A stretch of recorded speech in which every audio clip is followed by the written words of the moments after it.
আমাদের শহরের প্রাণকেন্দ্রে এক ব্যক্তির 5 কাঠা জমি ছিল। ওই জমির পরে সে মোট 9 তলা ভবন তৈরি করে, প্রতি তলায় 2টো ইউনিট করে, নিচে গ্যারেজ আর প্রতি তলায় 2টো হলে তা আপনার মোট 16টা ইউনিট হয়, 16টা ফ্ল্যাট হয়।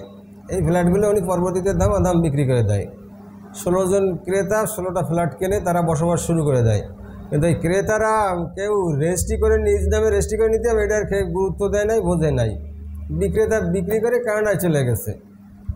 এরা 2-3 বছর হয়ে গেছে, এখন বুঝছে যে তো আমাদের নামে তো রেজিস্ট্রি করতে হবে। তখন ক্রেতারা বিক্রেতারা তো আর খুঁজে মানে ডাক দিলে আসবে না, সে তো কানাডায় থাকে, সে জায়গায় কাজ করে, চাইলেই তো আর ছুটি হয় না।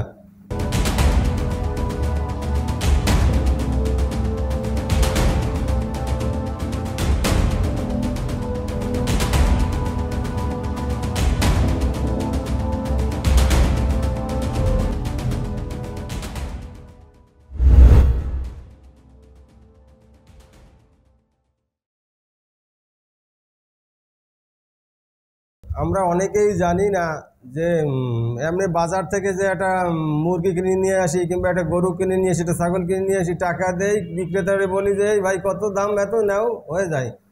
জমি জমা ফ্ল্যাট কিন্তু তা না। আপনি একটা ফ্ল্যাট কিনবেন, মালিককে টাকা দিলেন, অমনি সে আপনি মালিকানা হইলেন না, আপনি তার ভাড়াটিয়া হয়ে গেলেন। আপনার রেজিস্ট্রি অফিসে যায় সরকারি যে প্রয়োজনীয় ফিস আছে সেগুলো দিয়ে আপনার নিজ নামে রেজিস্ট্রি করতে হবে। নিজ নামে রেজিস্ট্রি করার পরে ভূমি অফিস এসিল্যান্ডে আপনার নামে নামজারি করতে হবে, তারপর আপনার নামে খাজনা দিতে হবে, তারপর আপনি মালিক হইলেন। এর আগে কোনো মালিক না। তা এই জিনিসটা অনেকে আমাদের দেশে বোঝে না। ওই ওই ঘটনায় বলছিলাম যে ফ্ল্যাট বিক্রি করছে মালিক 16টা, ওনারাও 16 জনে কিনেছে, কিন্তু কেউ রেজিস্ট্রি করে নাই। তো 3 বছর পর ওনারা যখন এটা টের পাইলো যে আমরা একটা ভুল করছি, তখন মালিকের সাথে যোগাযোগ করা হলো। মালিক সময় দিচ্ছে না, পাচ্ছে না, দিচ্ছে না, আল্লাহ জানে, আসতেছে না। এরপরে বহুত তদবির করার পরে ওই মালিক বলল যে ঠিক আছে, আমি ক্রিসমাসে আমার ছুটি হবে, আপনি জানুয়ারি ফেব্রুয়ারি আমার নির্ধারণ করেন সময়। তো ওই জমি ছিল আবার উন্নয়ন কর্তৃপক্ষর। তো উন্নয়ন কর্তৃপক্ষের জমি আপনার ইচ্ছা মতো আপনি রেজিস্ট্রি করতে পারেন না, ওই অনুমতি লাগে। ক্রেতা বিক্রেতা উভয় পক্ষ উন্নয়ন কর্তৃপক্ষ অফিসে আইসে তাদের সামনে প্রয়োজনীয় ফিস দিয়ে তারপরে সই সিগনেচার করতে হয়, তারপরে অনুমতি পায়। এরপরে প্রত্যেক ক্রেতার এবং বিক্রেতার বরাবরে চিঠি দেওয়া হয় যে আপনার এততলা ফ্ল্যাট এত আপনার রেজিস্ট্রি করার অনুমতি দেওয়া হইলো। তো 60 দিন সময় থাকে, এই 60 দিনের ভিতরে রেজিস্ট্রি করে নিতে হয়। আর নাইলে 60 দিন পার হয়ে গেলে আবার মোট মূল্যের 5% পেনাল্টি দিয়ে আবার অনুমতি নিতে হয়। তো ওই ব্যক্তির সাথে যোগাযোগ করার হইলো, উনি আসলো বাংলাদেশের ক্রিসমাসের ছুটিতে। আইসে বাংলাদেশের বিভিন্ন কাজে উনিও ব্যস্ত হয়ে পড়লো, আর অফিসেও ঠিকমতো যোগাযোগ হইল না। উনি ওই সবাই আসলো, 16 জন ক্রেতা এবং ওই বিক্রেতা এসে উন্নয়ন কর্তৃপক্ষের অফিসে সই স্বাক্ষর করে সবই করলো।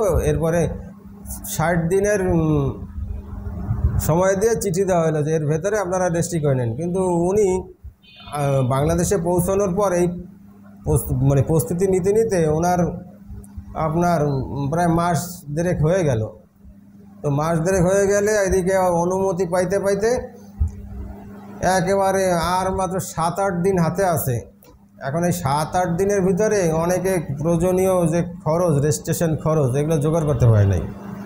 জোগাড় না করতে পারলে ওই 4-5 জনের মানে ওনার হইলো, রেজিস্ট্রি করে দিতে পারলো। আর বাকিগুলো ওই শেষ সময় একেবারে 11th আওয়ারে ওই রেজিস্ট্রি করে আর নিতে পারলো না, বেচারা আবার কানাডায় চলে গেল।